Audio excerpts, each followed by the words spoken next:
Hey, what's up guys? Thanks for tuning in. Today we're going to be doing a serpentine belt, 2 idler pulleys. These are the 2 bad ones, and these are the 2 good ones. So let me show you the part numbers. This is the serpentine belt straight from Toyota. And there's another one. That's the idler pulley part number right there, 166040P011. So here we're in the engine bay. The idler pulley sits there, which is right next to the alternator. And then we also have another one. Let's see if I can get a good view. Sorry about that, guys.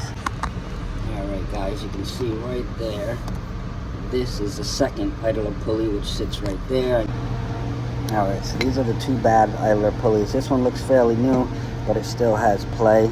If you look right here where the bearing sits, and then this is the actual pulley. I don't know if you can see it, but if you wiggle it, you can see it has play. Let's see if I can get it in on the camera. It's hard to see, but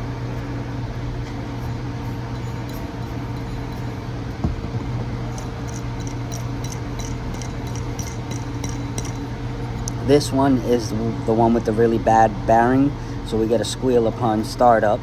So this one I wanted to replace, as well as this one, both at the same time. You can see they have about the same amount of wear. Like I said, this bearing is just more compromised than this one, but they both had sounds when I put the stethoscope on it, so I recommend replacing both. So we got 2 of these. We're going to throw them on, and you can see nice and quiet, no sounds. And these 2 bolts are 14 millimeter, so we'll go ahead and we'll do that now. We'll put these pulleys back in. As you can see, there's the first idler pulley. That's what the second one is right there.